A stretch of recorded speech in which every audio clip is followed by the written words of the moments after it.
Media మిత్రులకు video జర్నలిస్టులకు నమస్కారం.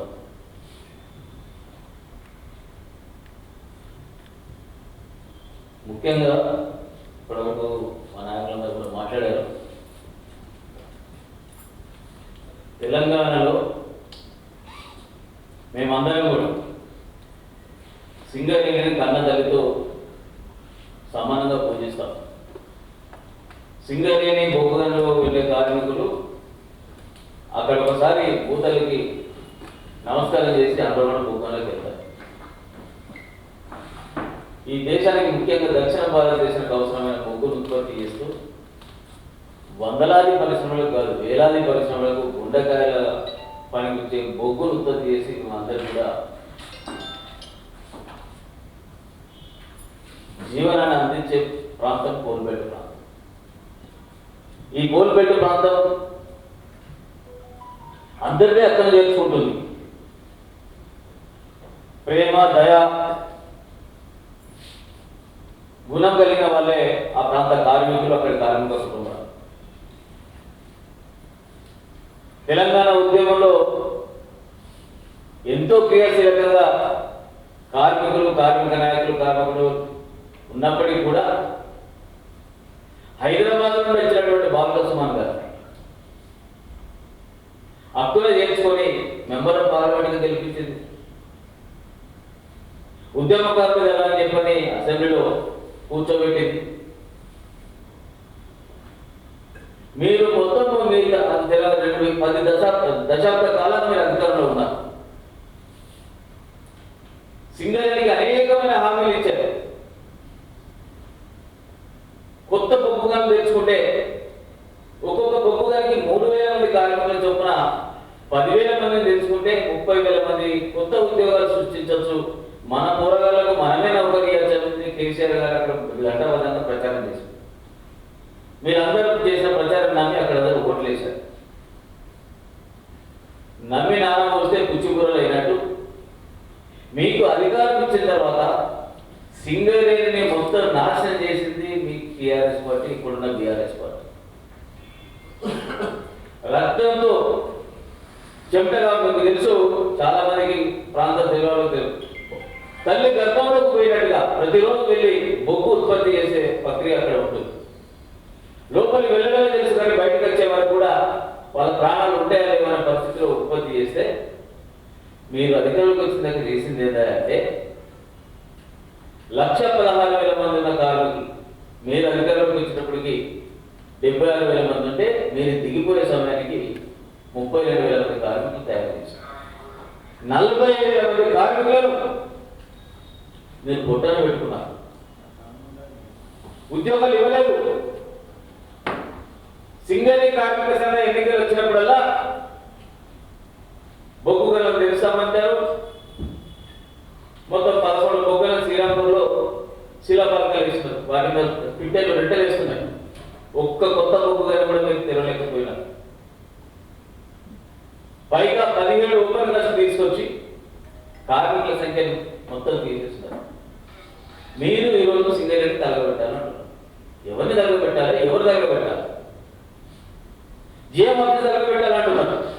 అంటే మాకు సింగరేణి మా కన్న తల్లిని తగలబెడతారా? మీకు ఆ ఉద్యోగాలు ఇచ్చి రాజకీయ ఉద్యోగాలు ఇచ్చే సింగరేణిని తగలబెడతారా? మీకు అధికారం ఇచ్చినటువంటి కోల్పేట ప్రాంతం కొత్తగూడెం నుంచి మొదలుకొని ఆశ్రమాబాద్ దాకా ఉన్న కార్మిక వర్గాన్ని అందరూ కూడా తగలబెడతారా? ఎవరు చెప్పారు నీతి రాజనీతి? ప్రజాస్వామ్యంలో ఎవరు మాట్లాడాలి? ఏ రాజకీయ పార్టీ ఇలా ప్రత్యేకించి మాట్లాడుతుందా? సింగరేణి హెడ్ క్వార్టర్ కాల్చామంటారు, బెల్లంపల్లిని కాల్చామంటారు, కొత్తగూడెం కాల్చామంటారు, మన్నావరిని కాల్చామంటారు. ఏం కార్యాలయం ఏం పాపం చేసినాయి? సింగరేణి కార్మికుడు ఏం పాపం చేసిన? నమ్మి ఓట్లు వేయడమేనా? మీరు చెప్పే మాటకు తరపు ఉద్యమాలు చేయడమేనా? తెలంగాణ వచ్చిన తర్వాత ఉద్యోగాలు తీసేయడానికి మీరు ఉపయోగపడ్డారు తప్ప ఉద్యోగాలు పెట్టడానికి ఎన్నడూ ఉపయోగపడలేదు. పైగా రాత్రి పగలక కష్టపడి పనిచేసిన సింగరేణి కార్మికులు ఉత్పత్తి చేసి లాభాలు గడిస్తే దాదాపు 50,000 కోట్ల రూపాయలు మీ టీఆర్ఎస్ ప్రభుత్వం తీసుకొని వాడుకున్నదే ఈనాడు వరకు కూడా డబ్బులు వాపస్ చేయలేదు. ఆర్థికంగా వాళ్ళని ఎంతో పెట్టే వల్ల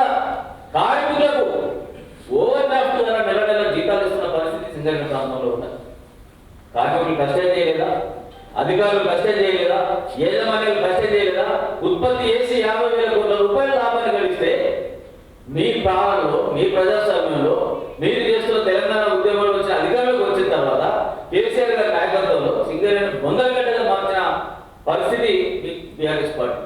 మీకు ఏమాకున్నది? ఎందుకు రమ్మంటారు మీకు ప్రజలు? కార్మికులు మీకు ఎందుకు వస్తారు? ఉద్యమాల్లో ప్రజలు మీ ఎక్కడ ఎందుకు వస్తారు? ఆనాడు వచ్చారు. మీరు ఆనాడు ఉద్యమాలు చేశారు కాబట్టి మీ ఎవరు వచ్చినారు. ఉద్యమం వచ్చి అధికారంలోకి వచ్చిన తర్వాత పాలనలో ఎంత మీ అడుగులు ఎటువంటి అందరూ కూడా చూసినారు. కాబట్టి మీ ఎప్పటి రావడానికి ఎవరు సిద్ధంగా లేదు. సింగరేణి మొత్తంలో కూడా ఎక్కువ ఎమ్మెల్యే కూడా మీకు బీఆర్ఎస్ లేదు. ఇంటాలరెన్స్ అయిపోయింది. మీకు అసహనం ఎక్కువైపోయింది. ఆనాడు సెంటిమెంట్ అడ్డం పెట్టుకుంటారు, ఈనాడు మిలిటెంట్ అడ్డం పెట్టుకుంటారు. మీకు మిలిటెంట్ కావాలి. ఏ ఆశిస్తుంది మీరు మిలిటెంట్ కావాలంటున్నారు? తెలంగాణ సాధించిన మీ అడుగులు ఎటువంటి ఏ రకంగా పరిపాలన జరిగింది? దేనికి ప్రయారిటీ ఇచ్చారు?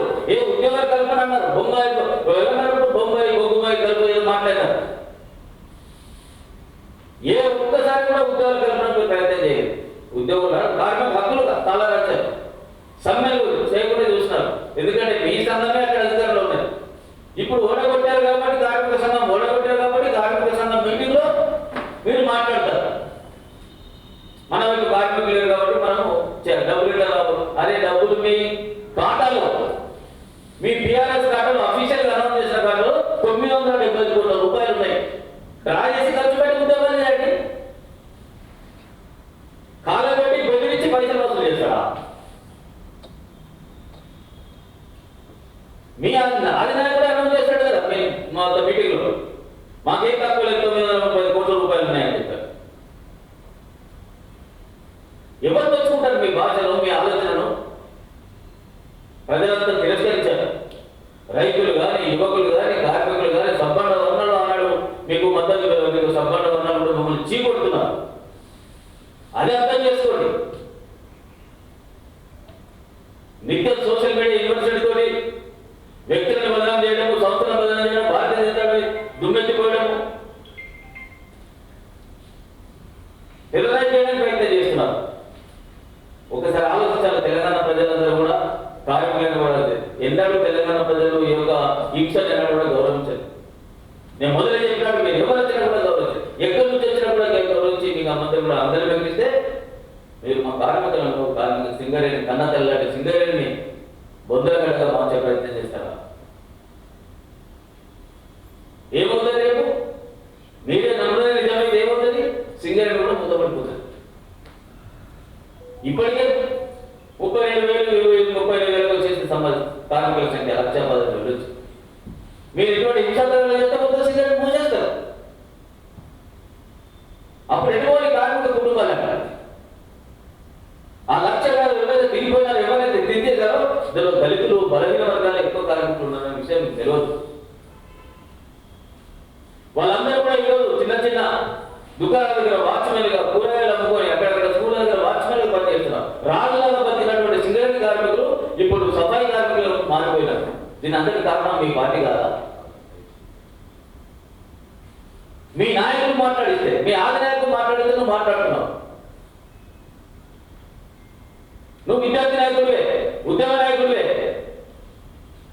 కానీ ఎందుకు ఈరోజు వాళ్ళ సంకట చేరిన తర్వాత ఒకసారి అధికారం కలుగుతుంది ఈ రకంగా మారిపోతున్నావు? ఒక్కసారి నీకు నువ్వు ఆత్మవిమర్శ చేసుకోవాల్సిన అవసరం కానీ బాలకృష్ణ గారికి చెప్తాను. ఇప్పటికైనా కూడా ప్రజాస్వామ్యంలో డెమోక్రటిక్ లేదు. ఎవరైనా ప్రతిపక్షాలు ఉన్నవారు, ఏ పార్టీ అయినా, బీజేపీ కావచ్చు, ఇంకో పార్టీ ప్రజాస్వామ్యం చేయండి.